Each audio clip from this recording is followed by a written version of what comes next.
اعوذ باللہ من الشیطان الرجیم بسم اللہ الرحمن الرحیم ألم تر إلى الذين خرجوا من ديارهم وهم ألوف حذر الموت فقال لهم الله موتوا ثم أحياهم إن الله لذو فضل على الناس ولكن أكثر الناس لا يشكرون وقاتلوا في سبيل الله واعلموا أن الله سميع عليم صدق الله العظيم.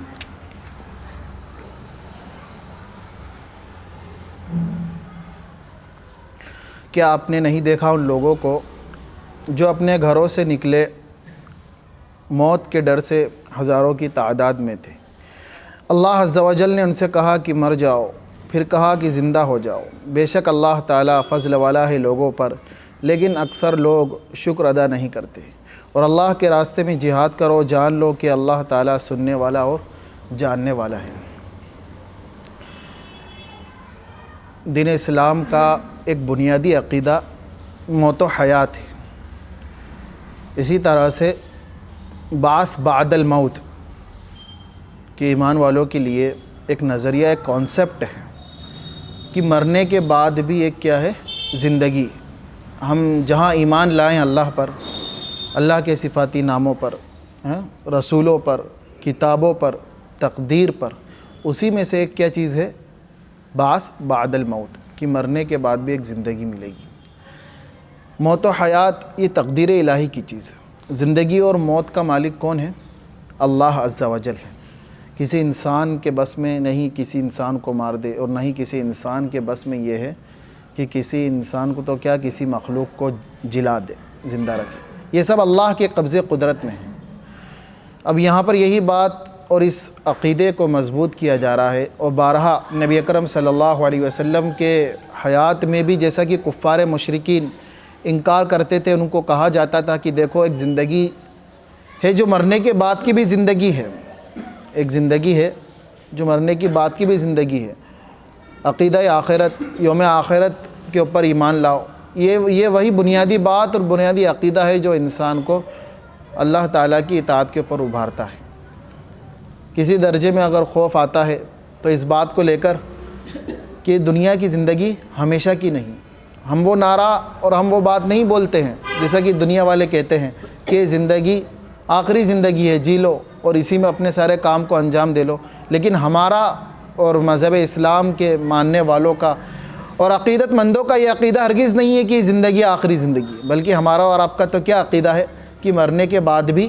اس لیے تو کہا گیا کہ مومن کی موت میں کیا ہے؟ حیات ہے. مومن کی موت میں ہی حیات ہے. اب یہاں پر یہی بات کہی جا رہی ہے ایک واقعے کے پس منظر. ایک تو نبی اکرم صلی اللہ علیہ وسلم مخاطب ہیں کہ ان کے زمانے میں بارہا اس بات کو کہا جاتا تھا، جیسا کہ ابو جہل کے سلسلے میں بات آئی ہے، اور دیگر کفار مکہ اور سردار مکہ یہ کہتے تھے کہ دیکھو یہ سب مردار ہے، یہ کیا زندہ تم کر کے بتاؤ. ان کو بار بار ہی کہا جاتا تھا. اور یہ معجزات جو ہیں یہ ایمان والوں کے لیے نہیں بلکہ کس کے لیے تھے؟ یہ غیروں کے لیے. ایمان والوں کو کیا ضرورت تھی؟ ایمان والوں کے لیے تو اصل تو نبی کی بڑائی کے لیے اور انبیاء کی توثیق اور ان کی توصیف کے لیے تھا کہ ان کی زندگی کو اپنانا ہے. کہ جیسا کہ آپ نے دیکھا شق قمر کا واقعہ ہے، پہاڑ میں سے اونٹ نکالنے کا واقعہ ہے، سمندر کو راستے بنانے کا واقعہ ہے، اور اسی طرح سے موسیٰ علیہ السلام کے معجزات ہیں. سب کا پس منظر اگر آپ گہرائی سے دیکھیں گے اور آپ کی نظر پہ یہی بات نکلے گی کہ غیروں کے تعلق سے. تو اسی طرح سے یہاں پر بھی یہ بات آئی کہ ایک بنی اسرائیل کی قوم جو اپنے علاقے سے کوچ کر کے کسی مقام پر پہنچی، اور وہاں پہنچنے پر ان کو ایک وبا نے گھیر لیا، جو آسمانی وبا تھی. ایک وائرس تھا، ایک بیماری تھی جس نے ان کو کیا کرا؟ گھیر لیا. اب انہوں نے ایک دوسری جگہ منتقل ہوئے جو دو پہاڑ کے درمیان تھی، وہاں پر قیام کیا اس خوف سے کہ ہم بچ جائیں گے اور یہ چیز سے ہم کو کوئی نقصان نہیں ہوگا، جس کو کہا قرآن مجید نے الم تر الی الذین خرجوا کیا تم نے نہیں دیکھا ان لوگوں کو جو نکلے اپنے گھروں سے اور ان کی تعداد بتائی ہے، کثرت ہے ویسے تو جمع کثرت کی الوف جو الف ہزار کو کہتے ہیں اور اس کی جمع کیا ہے الوف، جمع کثرت پہ دلالت کرتا ہے، جن کی تعداد 10,000 بتائی ہے۔ تو وہ لوگ وہاں سے نکلے اور دو پہاڑ کے درمیان قیام کیا ان لوگوں نے، بنی اسرائیل کی قوم نے، اس ڈر سے کہ ہم بچ جائیں گے اور یہ جو وبائی مرض ہمارے اوپر آیا ہے اور یہ وائرس آیا ہے اور یہ جو بیماری آئی ہے، جو طاعون آیا ہے، اس سے ہم بچ جائیں گے۔ لیکن اللہ تعالیٰ کی تقدیر میں کیا لکھا تھا کہ اگر تم یہ سمجھ رہے ہو کہ موت کے مالک تم ہو اور تم یہ سمجھ رہے ہو کہ موت ہمارے ہاتھ میں ہے، اور ہم جب اللہ کے دین کے لیے بات لگائی جائے گی، جب جہاد کا علمبردار اور جہاد کا کلمہ اور جہاد کے اعلان ہوگا تو ہم بچ جائیں گے، گھروں میں چھپ جائیں گے یا پھر جہاد سے لوٹ جائیں گے اور ہم سلامت رہیں گے، موت ہم کو آ کے نہیں رہے گی، تو اس بات کا انکار کرنا تھا کہ ایسا نہیں ہے۔ تم کہیں بھی ہو، وَلَوْ كُنْتُمْ فِي بُرُوجٍ مُشَيَّدَةٍ، اگر تم مضبوط قلعوں میں بھی ہوگے تو اللہ تعالیٰ کی موت وہاں پر بھی اور وقت اجل وہاں پر بھی پہنچ کے رہے گا۔ تو وہ لوگ دو پہاڑوں کے درمیان تھے اور وہاں پر قیام کیا ان لوگوں نے اس وجہ سے کہ بچیں گے، لیکن اللہ تعالیٰ کی تقدیر میں بات کچھ اور ہی لکھی تھی۔ تو اللہ تعالیٰ نے دو فرشتوں کو حکم دیا کہ ایک پہاڑ پہ وہ کھڑا ہو اور دوسرے پہاڑ پہ ایک دوسرا فرشتہ کھڑا ہو، اور جب وہ وہاں سے بھی بچ کے نکلنے لگے تو فرشتوں نے ایک ایسی آواز نکالی یا پھر ایسی چیخی کہ جس کی برداشت نہیں کر پائے، اور تمام کے تمام لوگ کیا ہو گئے، وہیں لقمہ اجل بن گئے اور موت واقع ہو گئی۔ تمام کے تمام لوگ جس موت سے وہ بھاگ رہے تھے اور جو سوچ رہے تھے، لیکن اللہ عز و جل کو منظور اور کچھ تھا، اور دکھا دیا کہ دیکھو موت و حیات کا مالک کون ہے، اللہ ہے۔ وہ فرشتے نے چیخ ماری، دونوں فرشتوں نے، اور وہ وہیں کے وہیں ڈھیر ہو گئے اور لقمہ اجل بن گئے اور ان کا منتقل ہو گئے۔ اب کئی یہ زمانہ گزر گیا۔ پہلے تو ایک زمانہ یہ گزرا کہ جب وہ لوگ فنا ہو گئے، ختم ہو گئے، ان کی روحیں پرواز کر گئیں، تو پہلے تو قریب کے جو پڑوس کے لوگ تھے، جب ان کو پتہ چلا کہ اتنا بڑا واقعہ پیش آیا ہے اور یہ معاملہ ہوا ہے، تو قریب کے لوگ وہاں پہنچے اور انہوں نے سب منظر کو دیکھا۔ ظاہر سی بات ہے 10,000 کی تعداد سے تجاوز تھی اور ایک بڑی تعداد تھی، ان لوگوں کو افن دفن کرنا اور ان کا انتظام کرنا بہت مشکل تھا۔ تو آپ نے بھی دیکھا ہوگا اور سنا ہوگا منظر کی زیادہ جب لاشیں ہوتی ہیں تو کیا کرا جاتا ہے، ایک ایک کے لیے قبر نہیں کھودتے ہیں بلکہ پورے کے پورے گڑھے میں اس کو اتار دیا جاتا ہے۔ تو ان لوگوں نے بھی کیا کرا، ایک حظیرہ آس پاس ایک سرکل کا نشان لگا دیا اور ان کو وہیں پر ہی کر دیا۔ پھر ایک زمانہ پھر اور گزرا، ایک مدت اور گزرتی چلے گئی، تو ایک وقت کے نبی جن کا نام ہے حضرت حزقیل علیہ السلام، ان کا گزر وہاں پر ہوا۔ جب وہ اس جگہ پر پہنچے، اس مقام پر پہنچے، تو دیکھا کہ کیا حالت ہے کہ یہاں پر بالکل اسٹرکچر اور ایک ہڈیاں اور پورے ڈھانچے پڑے ہوئے ہیں۔ بڑا تعجب ہوا یہ منظر دیکھ کے، بڑی تعداد میں آپ کے سامنے بھی اگر ایسے ڈھانچے آ جائے اور ایسا منظر آ جائے تو انسان حیرت زدہ ہو جاتا ہے۔ ان کو بڑا تعجب ہوا ہے کہ ڈھانچے پڑے ہیں اور پوری کی پوری لاشیں ہیں انسانوں کی اور ہڈیاں ہیں۔ جب ان کو یہ تعجب ہوا تو من جانب اللہ وحی ہوئی، اللہ کی طرف سے وحی ہوئی کہ یہ جو پورا واقعہ ہے یہ بتانا مقصود تھا کہ کیا واقعہ ہے، اور پوری امت کو یہ آگاہ کرنا تھا کہ اس سے کیا نصیحت اور عبرت حاصل کیا جائے۔ تو وحی نازل ہوئی کہ آپ ان ہڈیوں سے مخاطب ہوئیے اور یہ بات کہیے آپ۔ اور وہ کیا بات تھی جس کے بارے میں فرمایا، یہ بات کہیے، ایتها العظام البالیہ ان اللہ یأمرکم ان تجتمعی، اے بوسیدہ ہڈیوں تم اللہ کے حکم سے جمع ہو جاؤ۔ جب وقت کے نبی حضرت حزقیل علیہ السلام نے یہ بات کہی تو وہ ہڈیاں آپس میں جڑنے لگیں، جڑتے جڑتے پورا ایک انسان کا ایک ڈھانچہ اختیار کر لیا۔ جب ہڈیاں جڑ گئیں تو پھر آگے کی اور بات بتانا تھی، اور کچھ مقصود تھا، جیسا کہ بتانا تھا کہ بعد الموت کا عقیدہ ظاہر کرنا تھا کہ اللہ تعالیٰ تو مرنے کے بعد بھی زندہ کر سکتا ہے اور اسی طرح سے قیامت میں کرے گا۔ تو جب وہ پورا ڈھانچہ بن گیا، تیار ہو گیا، تو پھر حکم دیا گیا کہ پھر آپ یہ بات کہیے، ایتها العظام البالیہ تکتسی لحما وجلدا وعصبا، اس طرح کی بات ہے کہ آپ ان کو کہیے کہ اے بوسیدہ ہڈیوں تم اپنے گوشت کو، اپنے پٹھوں کو اور اپنے جلدوں کو، کھالوں کو اوڑھ لو۔ تو وہ جو اسٹرکچر تھا جو ہڈی کی شکل میں موجود تھا اور جو ڈھانچہ تھا وہ اب گوشت پوشت کے ساتھ ہونے لگا، دھیرے دھیرے اس کے اوپر کیا آ گیا، پورا جسم، آنکھ بنی، گوشت بنا اور پوری جلد چڑھ گئی اس کے اوپر۔ پھر وہ ایک ڈیڈ باڈی کی شکل میں ہو گیا، جس طرح سے ایک انسان جب دنیا سے جاتا ہے تو ایک تر و تازہ بدن ہوتا ہے، اس کی باڈی اس شکل میں ہو گیا۔ اب بات اور آگے بڑھانا تھی، پھر کہا گیا کہ اب ان کی روحوں سے مخاطب ہوں، اور پھر روحوں سے مخاطب کیا گیا کہ روحو تم اپنے جسم میں لوٹ جاؤ. تو لکھا ہے کتابوں کے اندر کہ کس طرح سے پوری ترتیب ہوئی, پھر آخر میں روحیں بھی لوٹ گئیں اور وہ تمام کے تمام جو لاشیں تھیں ان کے اندر جان پیدا ہو گئی. سب کے سب کھڑے ہو کے ادھر ادھر دیکھنے لگے اور کہنے لگے اپنی زبان سے وہ بات ہم سب کو یاد رکھنی ہے اور ہم کو بھی کہنا ہے. اور وہ کیا بات تھی؟ اللہ کی قدرت, اللہ کی بڑائی, اللہ کی سمدیت, اللہ کی خالقیت اور اللہ کی رزاقیت اور اللہ کی تعریف, اللہ کی تحمید, اللہ کی توصیف بیان کی. اور وہ الفاظ یہ تھے سبحانک لا الہ الا انت. جیسے کہ آیت کریمہ مشہور ہے, یونس علیہ السلام نے مچھلی کے پیٹ میں کون سے کلمات کہے تھے؟ لا الہ الا انت سبحانک انی کنت من الظالمین. تو یہی بات ان لاشوں نے کھڑے ہو کے کہی جب اللہ نے ان کے جسم میں روح کو ڈال دی. تو کیا کہا؟ سبحانک لا الہ الا انت. تو وقت کے نبی کو اسی طرح سے وقتاً فوقتاً اللہ تعالیٰ اپنے انبیاء کو یہ بات اور لوگوں کو یہ پہچان کرواتا ہے اور یہ بات ان تک پہنچاتا ہے کہ زندگی موت کا مالک کون ہے؟ اللہ ہے. جب زندگی موت کا مالک اللہ ہے, دنیا میں تم نے دیکھ لیا, تو اللہ کے لیے کیا بعید ہے اور کیا بڑی چیز ہے کہ مرنے کے بعد بھی وہ تم کو زندہ کر دے. جیسا کہ آیا سورہ یاسین کے اندر آپ پڑھتے ہیں سنتے ہیں کہ تمام قبروں سے لوگ اٹھیں گے اور اللہ ان میں جان پیدا کرے گا اور تمام ہڈی کے ڈھانچے, اور پھر اسی طرح سے اللہ جان پیدا کرے گا. تو کہاں جائیں گے؟ دوڑ کے سب لوگ میدان محشر کے اندر جائیں گے. تو یہی واقعہ ہوا, تمام لاشیں زندہ کھڑی ہو گئیں اور سب نے کہا سبحانک لا الہ الا انت. تعریف توصیف اللہ کی ہے, اس کے سوا کوئی معبود نہیں. اب اس واقعے سے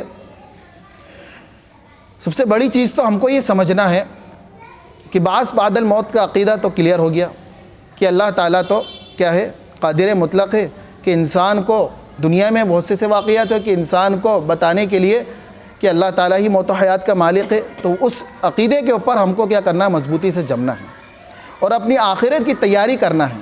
اور جس طرح سے غیروں نے دنیا کو اپنا مقصد اور مشن بنا لیا ہے اس سے دور ہٹنا ہے. اور اصل جو چیز بتانے کی تھی کہ وبائی مرض جس کے بارے میں نبی اکرم صلی اللہ علیہ وسلم کے ارشادات ہیں کہ دین اسلام جو ہے وہ محدود وقت کے لیے نہیں ہے بلکہ قیامت تک کے آنے والی انسانیت کے لیے مکمل دستور حیات ہے, ضابطہ ہے, کمپلیٹ کوڈ آف لائف ہے.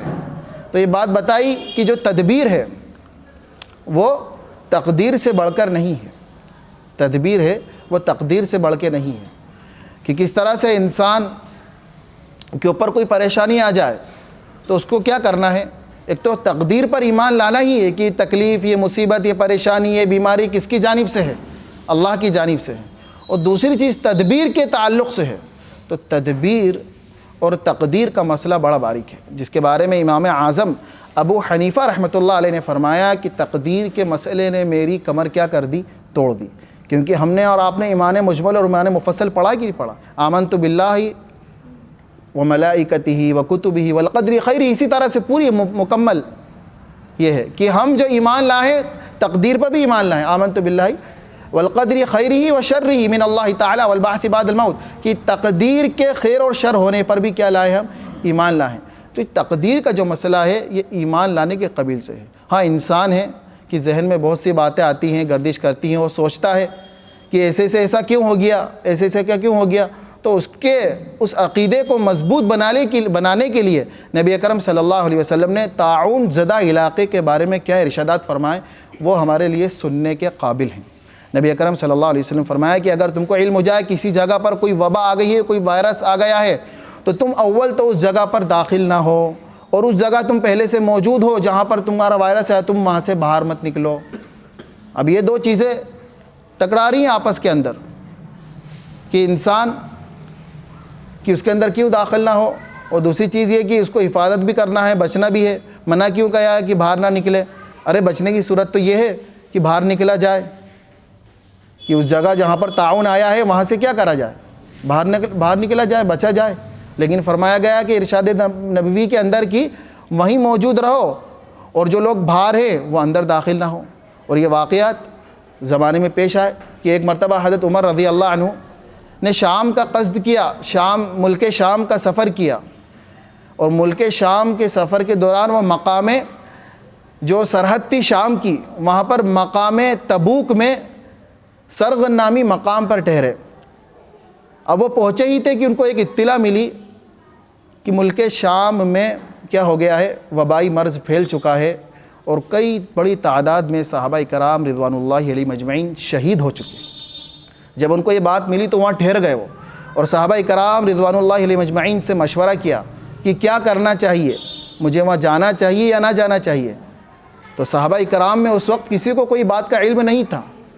صحابہ کرام خود حضرت عمر رضی اللہ عنہ خلیفہ ثانی ہیں، ان کو اس تعلق سے کوئی علم نہیں، خاموش رہے، صحابہ سے مشورہ کیا، تو اس میں بھی صحابہ کو کوئی علم نہیں تھا۔ لیکن تھوڑی دیر بعد عبد الرحمن بن عوف رضی اللہ عنہ تشریف لائے، اور آپ نے کہا کہ میں نے اپنے نبی کریم صلی اللہ علیہ وسلم سے ایک بات سنی ہے کہ یہ جو چیز ہے یہ آسمانی وبا ہے، اللہ تعالیٰ مومنوں کو اس کے ذریعے آزماتا ہے، اور جو اللہ کے ناماننے والے لوگ ہیں اور جو باغی لوگ ہیں ان کے اوپر عذاب مسلط کرتا ہے۔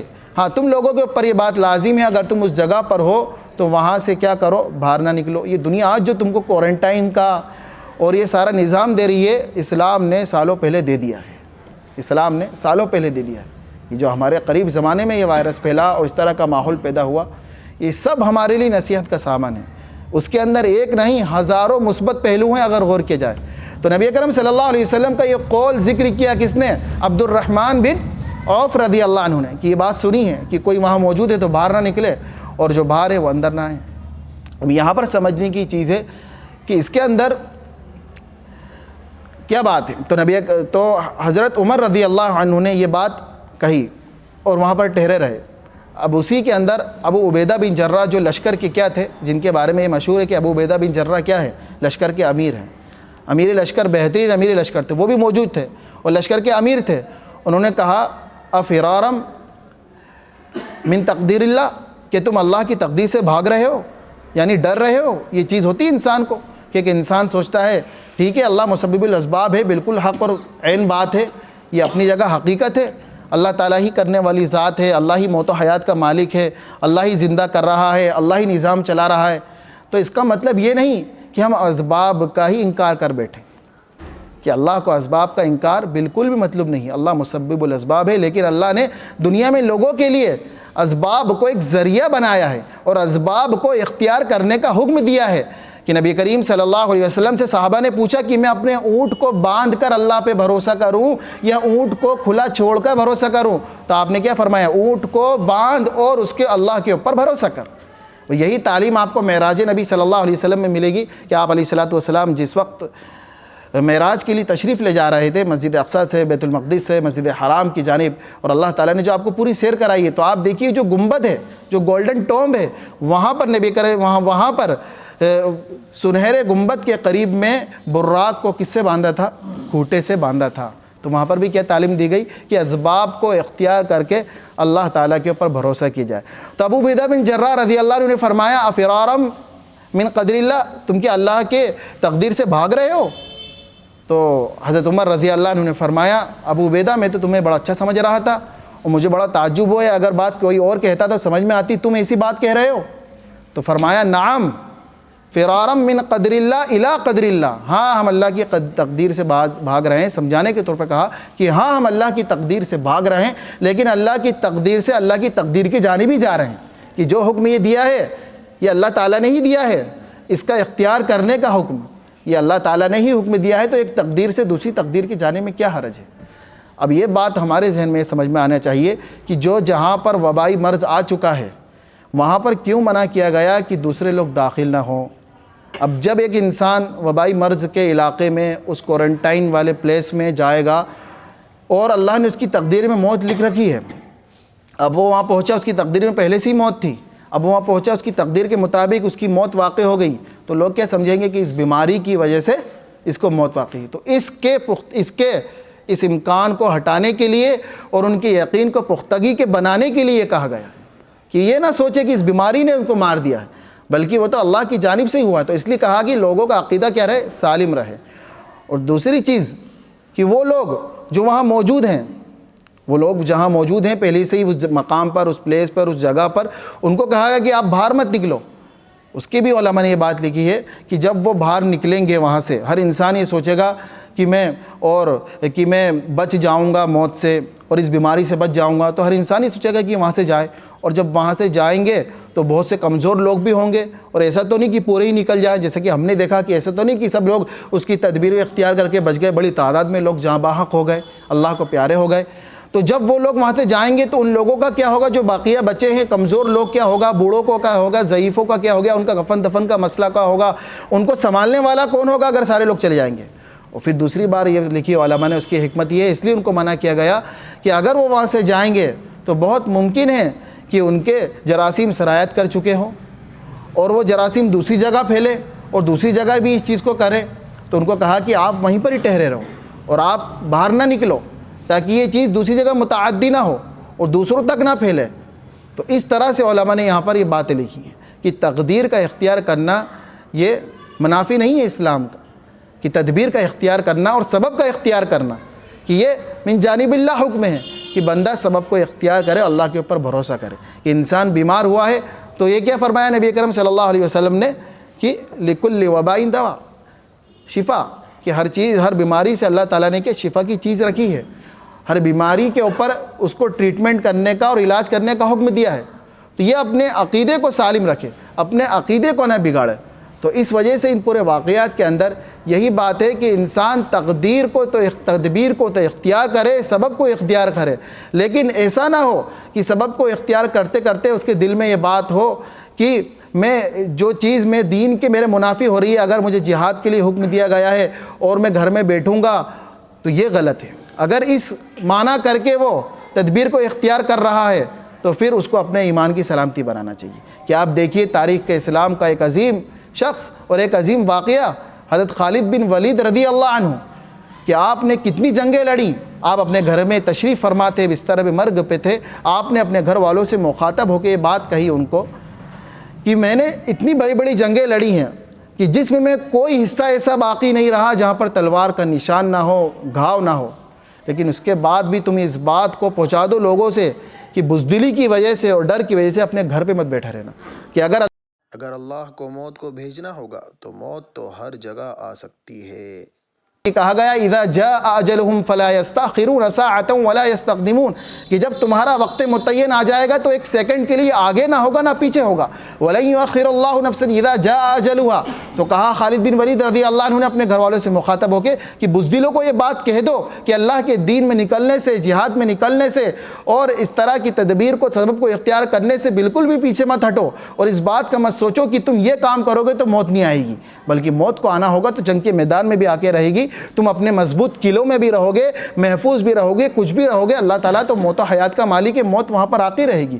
تو اسلام نے انسانوں کو ایک کانسیپٹ نظریہ دیا اور ان کے عقیدوں کو سالمیت تک پہنچایا اور ان کے عقیدوں کو درست کیا گیا کہ جس طرح سے تم عقیدہ لائے ہو بعض بعد الموت کا کہ مرنے کے بعد ایک زندگی ہے، تو یہ حقیقتاً یہ زندگی ہے. جس طرح سے اللہ تعالیٰ نے اس واقعے کے اندر جو حزقیل علیہ السلام کا واقعہ تھا اور اس سے پہلے بہت سے واقعات ہیں. وَإِذْ قَالَ إِبْرَاهِيمُ رَبِّ أَرِنِي كَيْفَ تُحْيِي الْمَوْتَى، ابراہیم علیہ السلام نے سوال کر لیا کہ آپ کس طرح سے مردوں کو زندہ کریں گے. ان کے ایمان کے اندر مضبوطی پیدا کرنا اور لوگوں کے ایمان کے اندر مضبوطی پیدا کرنا تھی اور لوگوں کو یہ پیغام پہنچانا تھا کہ اللہ تعالیٰ قادر مطلق ہے، مرنے کے بعد بھی زندہ کر سکتا ہے. تو کیا کرا کہ ایسے جانوروں کو اور ایسے ٹٹوؤں کو ان سب کو زندہ کر کے بتا دیا کیف تحیی الموتى، کہ کس طرح سے آپ زندہ کریں گے. تو اس طرح کی آیات کے اندر اور اس سے بعد والی آیات میں اور دیگر مقامات پہ کئی واقعات آپ کو اس میں ملیں گے جس میں اللہ تعالیٰ نے بتا دیا کہ اللہ تعالیٰ تو قادر مطلق ہے اور ہر چیز کے اوپر قادر ہے، مرنے کے بعد بھی کیا کر سکتا ہے، وہ زندہ کر سکتا ہے. تو اب یہاں پر ہمیں اپنے ایمان کو زیادہ مضبوط بنانے کی ضرورت ہے اور بعض بعد الموت کے عقیدے کو عام کرنے کی ضرورت ہے، جو لوگوں کو ایمان پر، اللہ کے قرآن پر، احادیث نبویہ کے اوپر اور جو زندگی کی صحیح طور طریقے کے اوپر ابھارے.